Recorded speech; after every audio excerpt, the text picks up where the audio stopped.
Channel does not promote or promotion any illegal activities. All content provided by this channel is meant only for educational purposes. হারিয়ে যাওয়া mobile প্রকৃত মালিকের হাতে তুলে দিল সাহেবগঞ্জ থানার পুলিশ। রবিবার সন্ধ্যা 7:30 নাগাদ সাহেবগঞ্জ থানার ওসির রুমে হারিয়ে যাওয়া মোবাইল ফোনগুলি প্রকৃত মালিকদের হাতে তুলে দেয় সাহেবগঞ্জ থানার পুলিশ।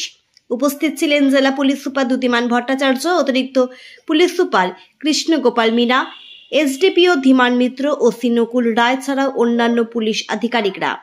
জেলা পুলিশ সুপার বলেন, এদিন 20 জন প্রকৃত মালিকদের হাতে তাদের হারিয়ে যাওয়া মোবাইল ফোন তুলে দেওয়া হয়। হারিয়ে যাওয়া মোবাইল ফোন ফিরে পেয়ে খুশি প্রকৃত মালিকরা।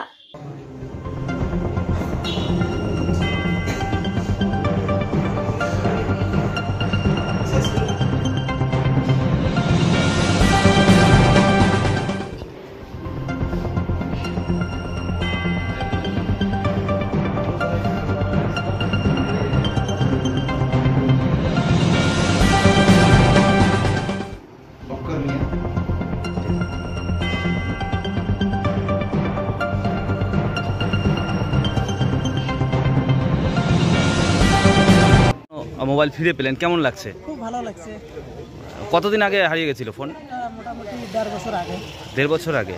তারপর 1.5 বছর পরে ই ছিল যে পাবো ফোনটা, আমার এরকম একটা না, এটা ওইরকম আশা ছিল না যে পাবোই না, কিন্তু তবু আর কি আজকে সকালবেলা ফোন করলো, তারপরে বিকেল 5টায় ডাকলো, আসলাম। কি বলবে পুলিশ, জেলা পুলিশকে যে হারানো মোবাইল ফিরিয়ে দিল? খুব মানে অনেক অনেক ধন্যবাদ জানাবো।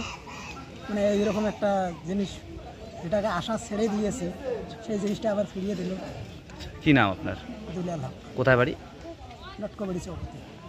কারোর মনের রোগের লক্ষণ থাকলে সত্বর যোগাযোগ করুন 14416 টোল ফ্রি নম্বরে। যে কোনো সময় ফোন করে মনোবিদদের পরামর্শ নিন। আপনার পরিচয় সম্পূর্ণ গোপন রাখা হবে। মানসিক রোগের লক্ষণগুলো হলো দীর্ঘ সময় ধরে হতাশা বোধ করা, অতিরিক্ত টেনশন করা, আত্মহননের চিন্তা বা চেষ্টা করা, অযথা ভয় পাওয়া, অবাস্তব বা অস্তিত্বহীন জিনিস দেখতে পাওয়া, শুনতে পাওয়া বা অনুভব করা। মনে রাখবেন, আর 5টা রোগের মতন মনের রোগও চিকিৎসা করলে সম্পূর্ণ সেরে যায়। স্বাস্থ্য ও পরিবার কল্যাণ দপ্তর, পশ্চিমবঙ্গ সরকার দ্বারা জনস্বার্থে প্রচারিত।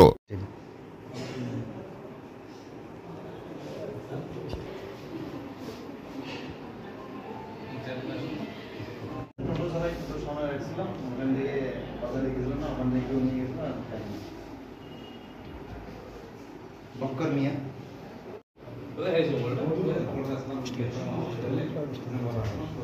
আবার বিয়ে বাড়িতে গেছে, হ্যাঁ বিদেশি রাস্তায়